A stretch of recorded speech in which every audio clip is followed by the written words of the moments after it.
त्रिकोणमिति का परिचय। एक्सरसाइज 8.1 से स्टार्ट करते हैं। सबसे पहले देखिए कि जो त्रिकोणमिति का परिचय मतलब जो त्रिकोणमिति होती है वो समकोण त्रिभुज में लगती है। ठीक है, तो एक समकोण त्रिभुज बनाएंगे। एक समकोण त्रिभुज बन गया। ठीक है, इसका कोई भी नाम दे दो, ए बी और सी।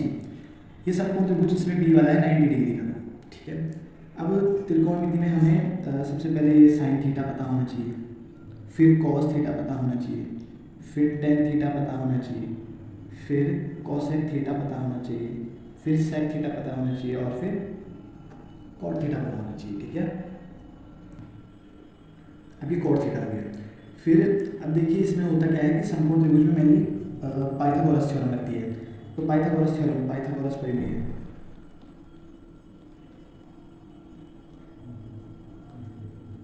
पाइथागोरस जो प्रमेय होती है वो होती है कर्ण का वर्ग बराबर आधार का वर्ग धन लंब का वर्ग।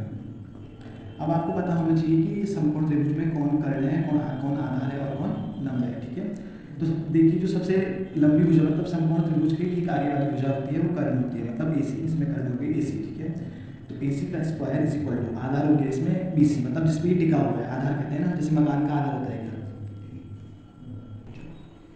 तो ठीक है, AC square is equal to अब आधार हो गया इसका BC, मतलब आधार जिस पे टिका हुआ है BC स्क्वायर, और फिर प्लस लंब हो गया इसका AB।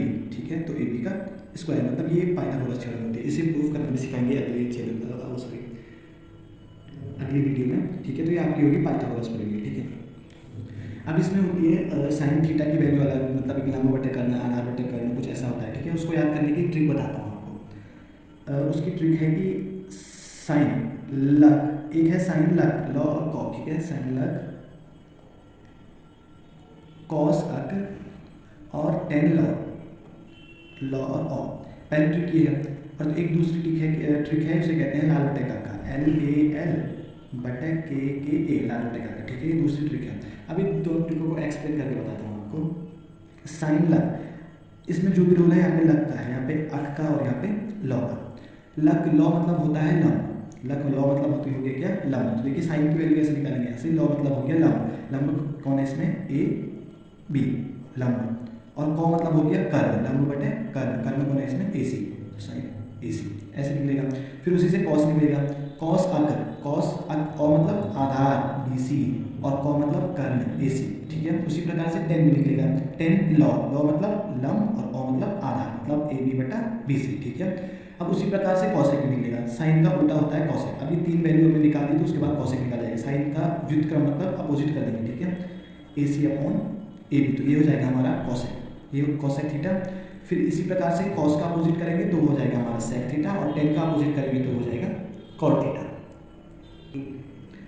अब देखिए अब दूसरी ट्रिक बताता हूँ। दूसरी ट्रिक है लाल बटे का। ठीक है, लाल बटे का जो इसमें पहला ये L और K है ना, ये वाला ये है साइन, फिर जो ये A और K है ये है कॉस, और ये जो L और A है ये होता है आपका टेन। ठीक है, मतलब साइन L मतलब लंब, K मतलब कर्ण, साइन इज इक्वल टू लंब बटे कर्ण। कॉस हो गया A मतलब आधार, K मतलब कर्ण, कॉस इज इक्वल टू आधार बटे कर्ण। फिर उसके बाद लंब टेन थीटा हो गया, tan theta is equal to लंब बटे आधार। तो दोनों ट्रिक में से आपको जो ट्रिक अच्छी लगेगी वो ट्रिक आप फॉलो करना। ठीक है, अब ठीक है, चलो एक्सरसाइज का पहला क्वेश्चन देखते हैं। NCERT बुक का एक्सरसाइज 8.1 का पहला क्वेश्चन। ठीक है, आप बुक में देखोगे पहला क्वेश्चन है कि किसी ट्राइंगल ABC में कि कह रहा है कि एक ट्राइंगल ABC दिया गया है। ठीक है, एक ट्राइंगल ABC दिया गया है जिसमें जिसका कोण जो है B, जो एंगल B है वो दे रखा है आपको समकोण, मतलब angle B is equal to 90 degree मान लेंगे। ठीक है, और जो AB वाली भुजा दे रखी है, AB वाली भुजा दे रखी है वो दे रखी है आपको 24 सेंटीमीटर। ठीक है, और जो BC वाली भुजा दे रखी है वो दे रखी है आपको 7 सेंटीमीटर। तो आपको मान ज्ञात करना है, मतलब फाइंड आउट करनी है। पहली चीज क्या, साइन A की वैल्यू फाइंड आउट करनी है और कॉस A की वैल्यू फाइंड आउट करनी है।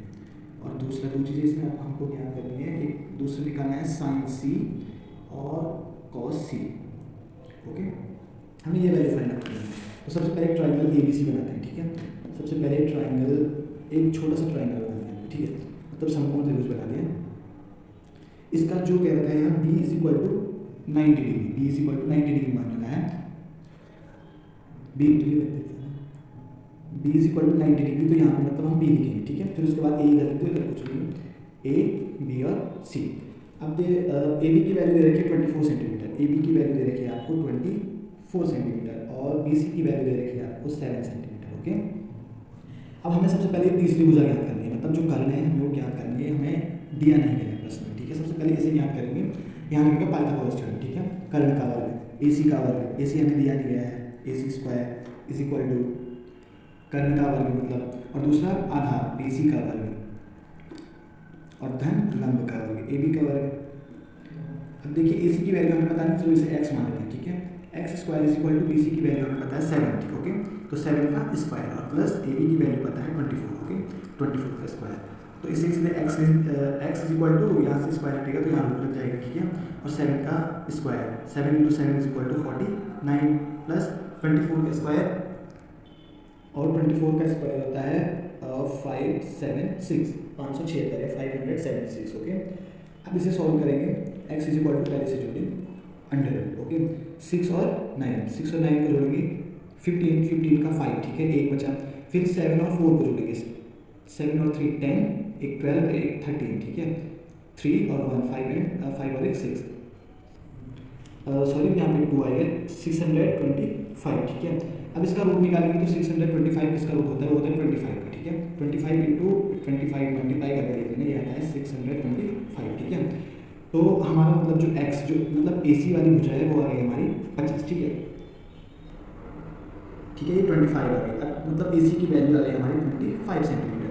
अब AB लंब भी पता चल गया, BC आधार भी पता है और AC कर्ण भी पता है, ठीक है। अब देखते हैं कि क्वेश्चन में क्या बोल रहा था, क्वेश्चन में बोल रहा था साइन A। अब देखिए साइन A की वैल्यू हमें पता करनी है, आपको ट्रिक बताई थी लाल बटे का, सिंपल से हम लिख दो L बटा K के A। अब देखिए साइन क्या है, साइन है पहला L बटा K, L मतलब लंब, K मतलब कर्ण, लंब बटे कर्ण।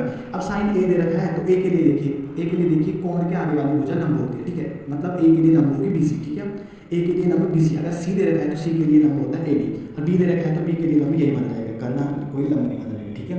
फिर देखो साइन A है, साइन A की वैल्यू मतलब लाल बटे का कर्ण, लंब बटे कर्ण। अब देखिए A के लिए लंब होगा BC मतलब 7 अपॉन कर्ण सबके लिए वही मतलब 7/25, ठीक है, साइन A। उसके बाद कह रहे हो कॉस A। अब कॉस के लिए क्या होता है, आधार बटा कर्ण। कॉस A के लिए लंब ये है तो आधार ये होगा, आधार मतलब 24 और बटे कर्ण सबके लिए यही माना जाएगा मतलब 25, ओके। फिर कॉस के बाद कह रहा था साइन C। अब यहाँ पे A के लिए पूछ रहा है और यहाँ पे C के लिए, अब यहाँ पे C के लिए पूछ रहा है तो इसके लिए लंब ये होगा, ठीक है। तो साइन होता है लंब बटे कर्ण, इसके लिए लंब 24, तो sine C is equal to 24 upon कर्ण 25, मतलब sine C is equal to 24 upon 25। उसके बाद पूछ रहा है यहाँ पे कॉस C। कॉस एक यहाँ पे A पूछा था और यहाँ पे C पूछ रहा है, मतलब C के लिए देखना है हमने, आधार बटा कर्ण, C के लिए लंब हो गया मतलब आधार ये होगा 7 और अपॉन कर्ण मतलब 25। Sine A is equal to 7 upon 25, cos A is equal to 24 upon 25, sine C is equal to 24 upon 25 and cos C is equal to 7 upon 25। इसी प्रकार से सब क्वेश्चन हो जाते हैं ये वाले, ठीक है।